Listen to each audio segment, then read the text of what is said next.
got to be fucking kidding me. The flashing red and blue lights in my rearview mirror felt like a cruel joke. I pulled over, heart pounding, palms already sweaty on the steering wheel. A moment later, the officer approached, tall, composed, and way too attractive for someone about to ruin my night. "Good evening," she said, voice calm but firm. "Do you know why I pulled you over?" I scrambled for words, glancing at the names stitched neatly on her collar. "I'm so sorry, Officer Handles. I got a little distracted when my GPS rerouted me. I didn't even see the stop sign." Her expression didn't change. "It's important to stay focused while driving. May I see your license and registration?" Walked away. At least, I thought she did. That's when I said it, out loud, like a complete idiot. She can handle me anytime. I looked up, and there she was, still standing right there. My stomach dropped. "You heard that, didn't you?"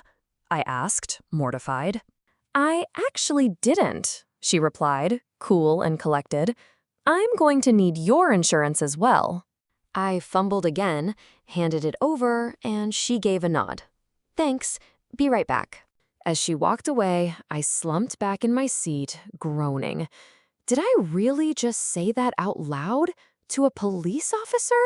I'm an idiot. A few minutes later, she returned, handing me back my documents. "I'm actually going to let you off with a warning," she said. My relief was instant and overwhelming. "Oh my God, thank you so much, officer. Seriously, I promise I'll be more careful." I was on my way to meet a friend at Vinyl's, I added, hoping to sound less like a reckless driver and more like a normal human being. "Right there on Elman Pike?" she asked. She smiled again. "Funny, my friend was telling me about that band, said I should check them out." "You really should," I said, seizing the moment. "If you can swing by, I owe you a drink now." She raised an eyebrow. "Are you trying to bribe me?" "What? No. I swear, just a friendly offer." She laughed. "I'm just teasing you. Maybe. Have a good evening. No drinking and driving."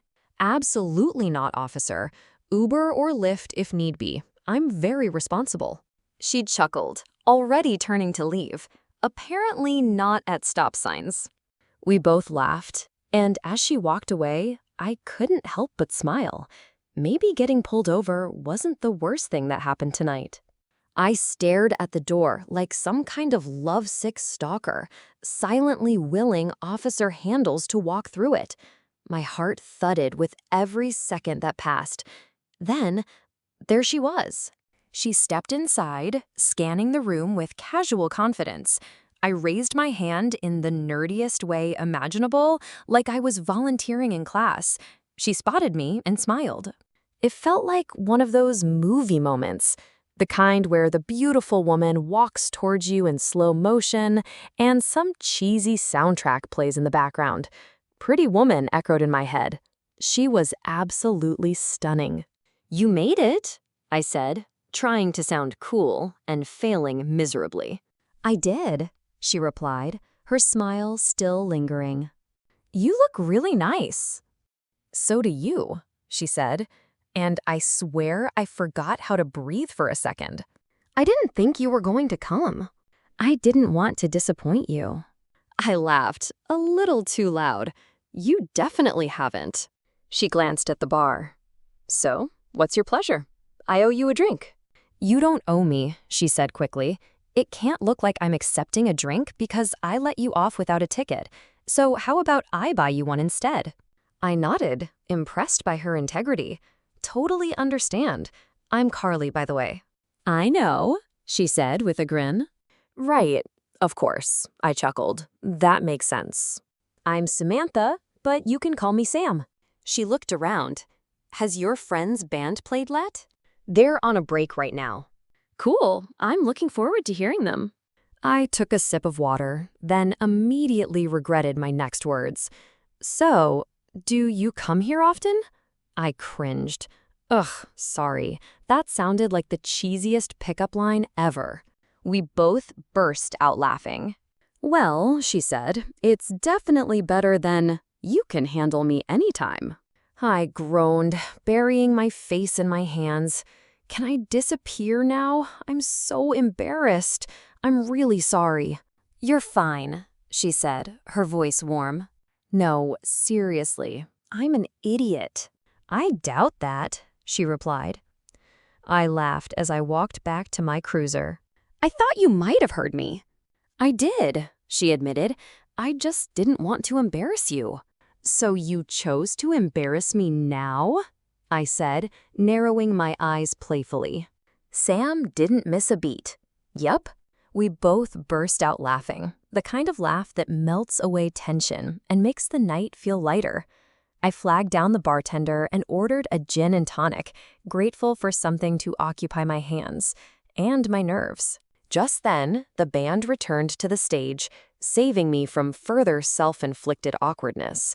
The lights dimmed, the crowd quieted, and the first notes rolled out like a warm breeze. I leaned back in my seat, letting the music wash over me. Time flew. Between the laughter, the drinks, and the subtle glances exchanged, the evening slipped by faster than I expected. Before I knew it, the band was thanking the crowd. "Thank you, ladies and gentlemen. Have a good night." Sam turned to me, eyes bright. "Wow, your friend's band was really good." "I told you," I said, smiling. "Come on, let me introduce you." We made our way toward the stage, weaving through the lingering crowd. I tapped Steph on the shoulder, who was still glowing from the performance. "Hey everybody, this is Sam," I said, gesturing beside me. Sam stepped forward with that easy confidence of hers. "Hi, you guys were great, and wow, you have such a beautiful voice." Steph beamed. "Thank you, that means a lot." I watched Sam interact with my friends, effortlessly charming them. There was something magnetic about her, something that made me feel like I was watching a scene unfold that I didn't want to end. Stephanie leaned in with a warm smile. "Thanks, I'm Steph. Nice to meet you." "Likewise," Sam replied, her tone easy and friendly. Steph turned toward Sam, gesturing toward me. "Have you heard Carly sing? She's amazing." Sam raised an eyebrow, intrigued. "Oh, really?" I waved it off, feeling my cheeks flush. "She's exaggerating." Steph rolled her eyes. "Oh, stop it. You know you're a great singer." I gave a sheepish smile, grateful but embarrassed. Steph glanced between us. "So you guys want to grab a bite with us?" I looked at Sam, silently asking if she was up for it. She gave a small shake of her head. "Maybe another time," she said. "I've got an early morning."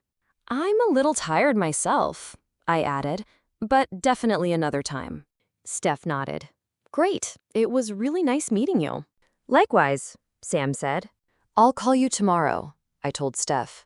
"Sounds good," she replied. As the crowd thinned, Sam turned to me. "Where did you park?" "Just over here," I said, pointing toward the side lot. "I'm right here, actually," she said, motioning to the opposite end of the street. We paused by her car. "Thanks for joining me tonight," I said. "Thanks for the invite. I had a good time." "Me too," I said, then hesitated. And sorry again about the lewd comment. Sam laughed softly. "If it makes you feel better, it wasn't the first time I've heard something like that. Take my number down and text me when you get home. I don't want to have to put out an APB on you." I grinned. "Yes, ma'am." "Have a good night," she said, climbing into her car. "You too." I watched her drive off, heart still buzzing. Wow, what a night. A few days passed. I kept thinking about Sam. Her laugh, her calm presence, the way she made me feel like I wasn't just fumbling through the evening. I wanted to reach out, maybe grab coffee or dinner. I stared at my phone. Here goes nothing. "Hi, Sam. I hope you're having a good day. Was wondering if you'd like to grab coffee or dinner sometime." Message sent 3:30 p.m. I saw the typing dots appear. My heart jumped. Then they vanished. I felt like a schoolgirl, checking my phone every few minutes, hoping it would buzz with her name. Nothing. 4 p.m., 4:45 p.m., still nothing. Then, ding, 5:05 p.m. Hey, sure, I'm off, so would you like to grab dinner tonight, or is that too soon? I practically squealed. No, tonight's perfect. Okay, great. Where would you like to meet? I'm down for wherever. How about Fusion? It's close to you. I laughed as I typed, LOL. Oh yeah, I forgot you know where I live. What time works for you? Her reply came quickly. How about 7:30? Perfect. See you then. The restaurant had a soft glow, the kind that made everything feel a little more romantic than it probably intended. I spotted Sam as she walked in, and my breath caught. Hi, I said, standing to greet her. Hi, she replied, her smile lighting up her face. You look great, I said, trying not to sound too breathless.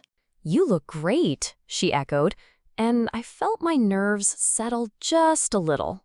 We sat down and scanned the menu, both of us indecisive.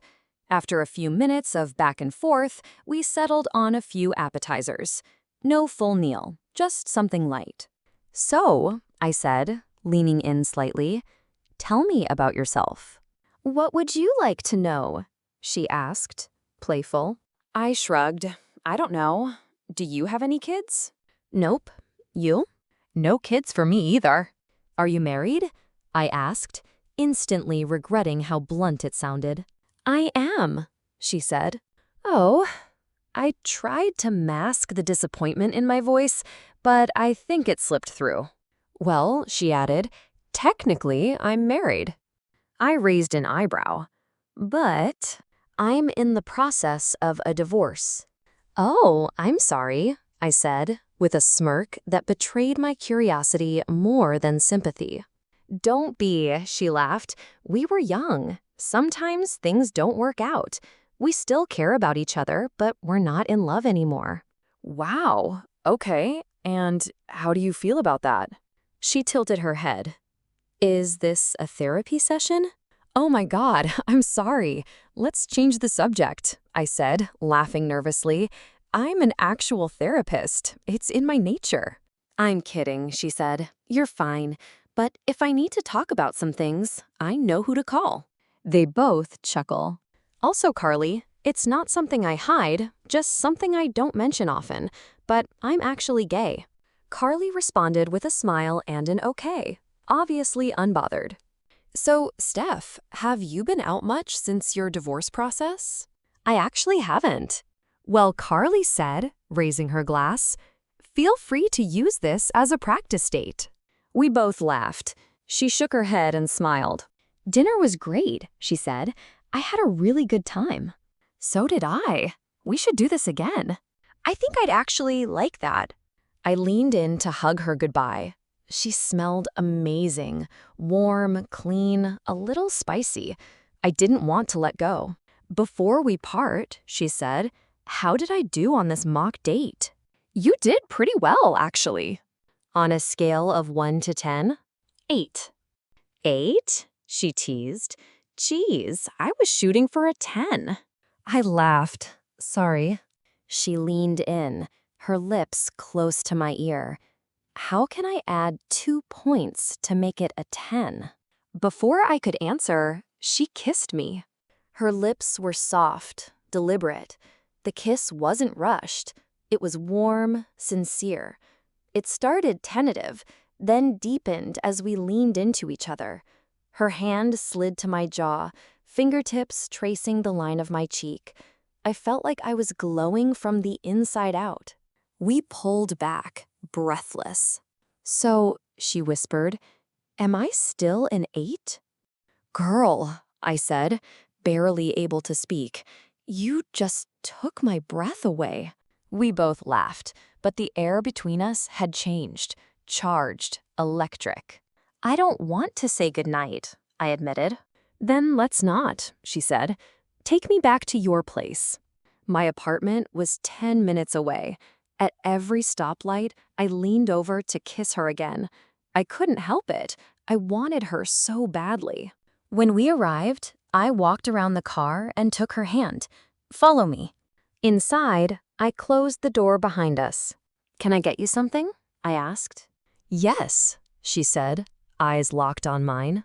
Sam and I exchanged a charged glance, her eyes glinting with mischief as she took my hand, leading me toward the bedroom.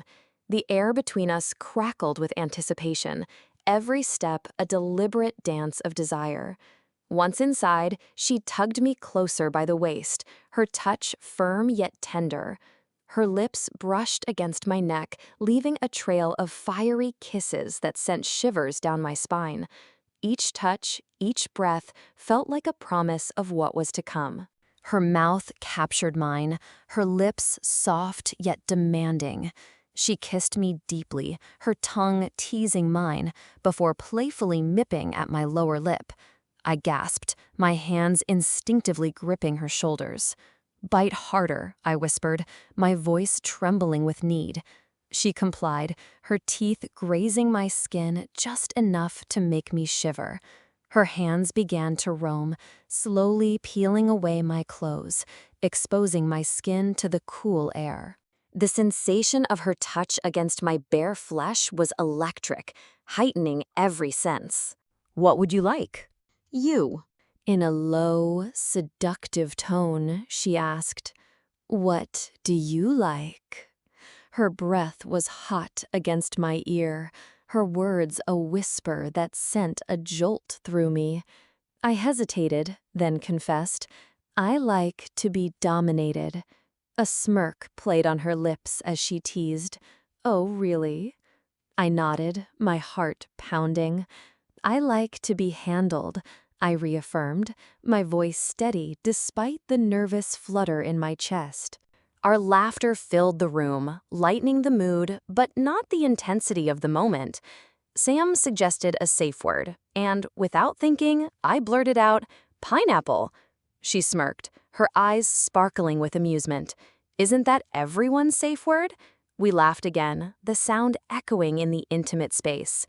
"Pineapple it is," she conceded, her tone playful yet firm. Sam gripped the back of my head, pulling me closer. Her breath was hot against my ear as she murmured, "You told me you wanted me to handle you, right?" I smiled nervously, my pulse quickening. "Don't be," she reassured, her voice soothing yet commanding. The air thickened with anticipation, every breath we shared heavy with unspoken desire. Then, in a tone that brooked no argument, she ordered, "Get on your knees." My heart raced as I obeyed, whispering, "Yes, ma'am." The carpet was soft beneath me, a stark contrast to the hardness of my desire. Sam stepped closer, her presence looming over me, her scent enveloping me. She guided my hand to her crotch, her voice husky as she instructed, "Feel it." My fingers trembled as I complied, the sensation igniting a fire within me. Her body was warm, her desire palpable. "I have no idea why I'm so turned on by this," I admitted, my voice barely above a whisper. The moment was electric, raw, and uninhibited. Our desires intertwined, creating a tension that was both exhilarating and overwhelming. Sam's hand gently cupped my cheek, her touch a stark contrast to the commanding tone she had used moments before. Her eyes searched mine, her gaze intense and filled with understanding. "You're exactly where you should be," she whispered, her words a balm for my restless soul. The weight of her words lingered, leaving me breathless, vulnerable, and utterly consumed by the intensity of the moment. As I knelt there, her words echoing in my mind, I felt a profound sense of peace. The room seemed to still, the only sound our shared breaths. Sam's presence was a grounding force, her touch a reminder of the trust and desire that bound us. In that moment, I knew I was exactly where I should be, vulnerable, desired, and completely hers. The air between us remained charged, but there was a new depth to it, a quiet understanding that words couldn't capture. Sam's hand lingered on my cheek, her thumb brushing my skin in a gentle, soothing motion. I closed my eyes, savoring the sensation, the intimacy of the moment. When I opened them again, Sam was smiling, her expression soft yet knowing. "Ready for more?" she asked, her voice a low purr. I nodded, my heart still racing, my body still humming with anticipation.